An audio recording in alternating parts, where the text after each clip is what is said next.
Yo, what's up YouTube? Leo Sheng here, host of the Extreme Fully Fishing channel, trying to not make any excessive noise because we are exploring a new creek today in the hood. So I got good and bad news for you guys, alright?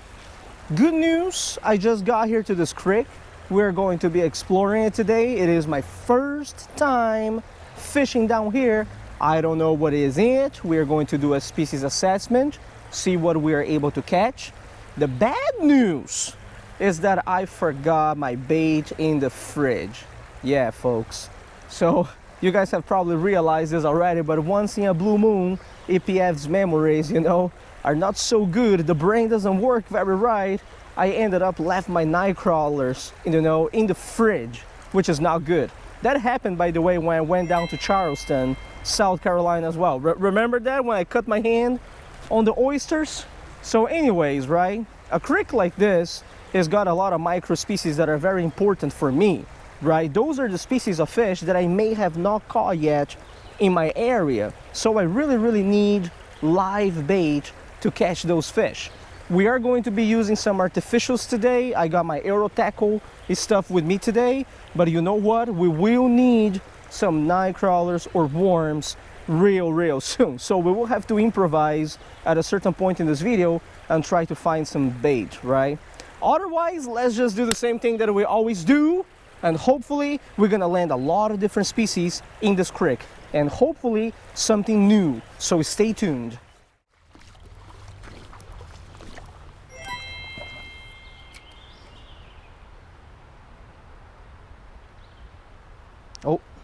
Oh, got him.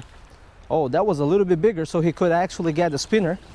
I think it's a red breast, our first species of the day. Yeah, not too unexpectedly, it is a red breast sunfish, Dilepomis auritus, yeah? So they are in this creek indeed. So here's EPF tip of the day for you guys when you decide to go out there and explore new bodies of water, especially new creeks. You guys probably noticed, right? I started this video with an inline spinner, and there is a reason for that. The inline spinner, in particular the Johnson minnow spin that I'm using, is a very good lure when you go out there and explore new places. Why? Because you cover a lot of water, keep that in mind, and sometimes even though the fish doesn't bite, all the smaller species, game fish, most species out there will be attracted by the shininess and the vibration of the lure, so they will follow it in, you know. And this is how you know right from the beginning, from the start, when you just went to that watershed, if there's life over there or not. Usually I cast an inline spinner for about 10-15 minutes, and if I see there's anything following it, you know, even if it is a small shiner, I know that there are fish around. If I cast for 10-15 minutes, I don't see anything, I don't see any life, well, then it is about time to shift to live bait and give it a try. So this is our first species for the day, alright, Dilepomis auritus, good old red breast sunfish, nothing new. I'm going to release it now, and I'm going to run the spinner for a little bit more. If we catch some more fish, we catch some more fish. If not, we're going to improvise, find some live bait, because there are a lot of micro species around here. All right, let me release this guy over here so it can go back to its pool, away from the current, yeah, preferentially, so it can just swim back. Yeah, look, it's right over here. It's right over here. Oh, it's going. It will be just fine. Very resilient species of fish.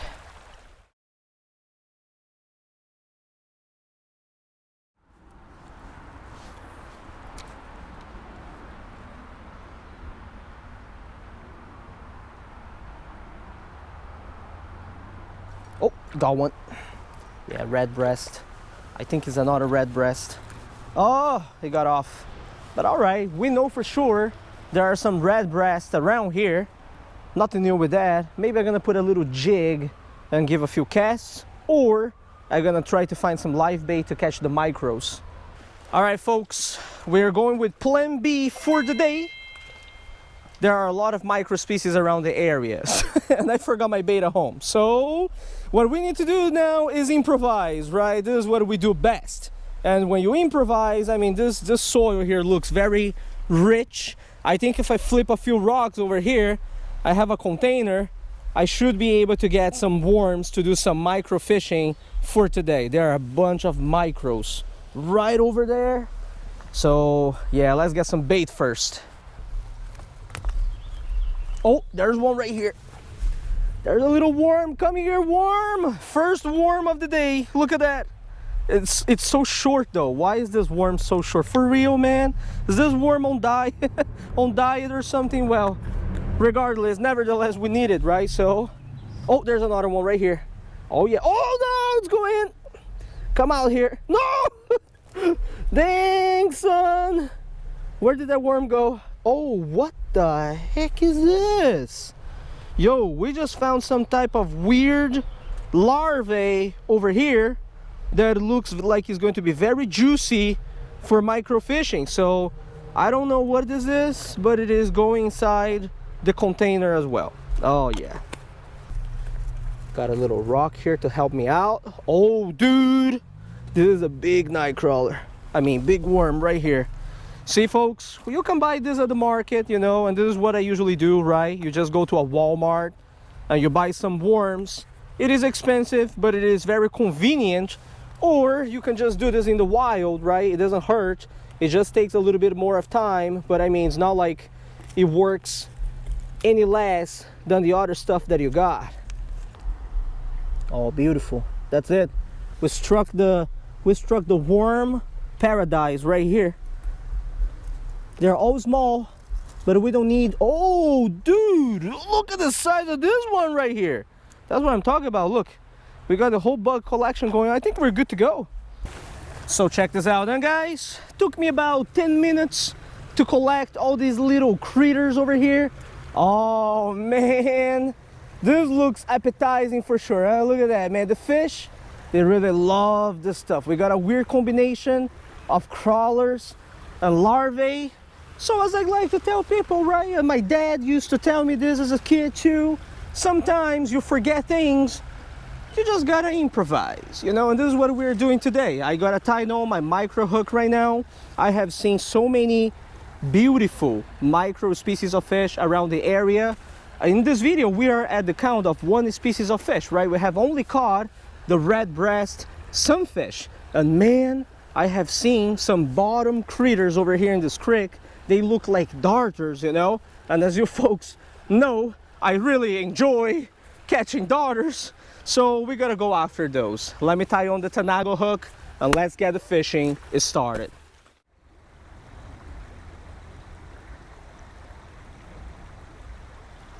I got one. I got one. What is that? What is this? This is the one that shines orange down there. It's a dace, isn't it? It's an eastern black-nosed dace. Somehow they shine orange in the water. I knew it. This place is going to be micro fishing paradise, folks. Folks, let me tell you, I am extremely excited right now. You guys have no idea. There are some species of fish down here that from the top, even without the polarized lenses, it shines red and orange. I don't know what they are. I thought it was an eastern black-nosed dace. I mean, this is an eastern black-nosed dace, all right? The Rhinichthys atratulus, but believe me, the orange fish that I see from up here is not the same as this one, and I'm really wondering right now, is that really the long-awaited Longnose Dace that I have been pursuing? So there are so many different species of micros around here. I am going to be fishing for micros the whole afternoon. I would be so happy to catch a Longnose Dace. Well, let me release this guy here, okay? Let me give you guys a final view of species number 2 of the day. The beautiful Rhinichthys atratulus, all right? Eastern black nose. This is one that we got already. We are not looking specifically for this one. There's one down there. All we gotta do is catch it.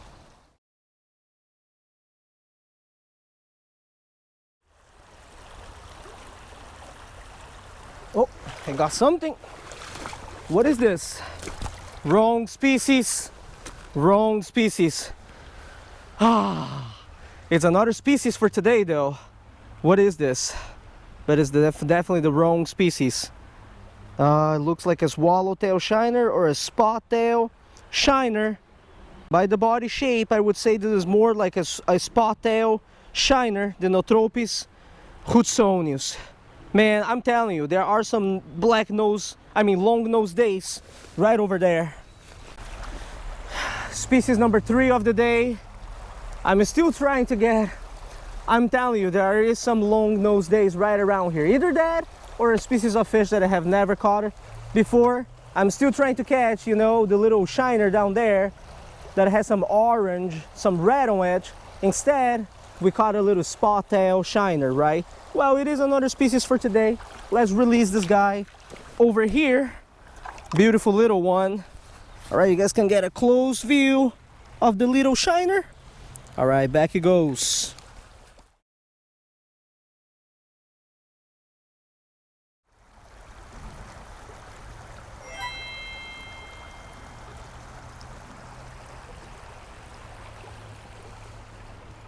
Man, another wrong species. Why can't I catch the right species? I mean, this is a banded killifish, the Fundulus diaphanus. It's been tough. The struggle has been real with these micro species. So as you guys can see, the struggles of microfishing are way too real.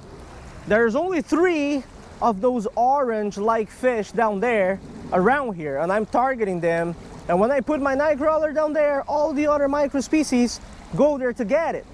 This is why I'm saying microfishing, man. People usually make fun of it, you know. Hey, it's just little fish. You put the hook out down there, anyone catches. It ain't like that, man. I'm pretty sure those 3 red orangish fish are Longnose darter, but it's just so, Longnose Dace, right? Whew, but it's just so hard to catch them. Meanwhile, let's release the species number 4 of this video, which is the banded killifish, cousin of the mummy chog. Yeah, beautiful, beautiful species with the fluorescent bands on the side, as you guys can see. All right, you can go back where you belong. Bring me the dace, please.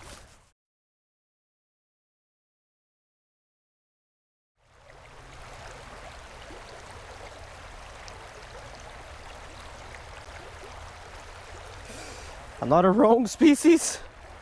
Yes, another species for the day. But a wrong one. This is either a spot fin or a satin fin shiner. In its spawning colors too. You can see right the white on the anal fin, soft dorsal, caudal fin. This shiner right here, either a spot fin or a satin fin, is definitely spawning. I'm starting to lose hope, my friends. For real. And the worst part is that I see them down there, but I can't catch them. They are right in the ripples, and they never stand still at a spot for too long. They just keep swimming, and I kind of realized that each one of those Longnose Dace have one specific route. They just keep going back and forth in the current in that route, and then they go back to the initial position behind a rock. But it doesn't matter how I place the little piece of nightcrawler in front of them. They just don't bite. And then all the other species, like this spot fin shiner right here, go over there and grab the bait. This is our 5th species for today. But the one species that I want to catch down there among all these micros, I haven't had the opportunity of doing so. This is definitely very, very frustrating. So there you go, hey, spot fin shiner, ready to go back. Oh, son.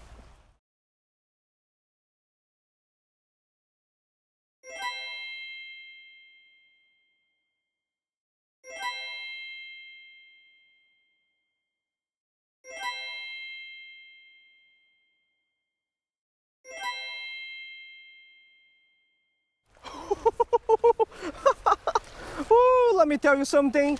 I am still frustrated about the Longnose Dace that is not biting down there. But this thing right here, my friends, I definitely don't have it. And this is definitely not a tessellated otter. It has green on its face, all right? Maybe some type of scoping, very likely some type of scoping, all right? Something that I have never seen in my area before.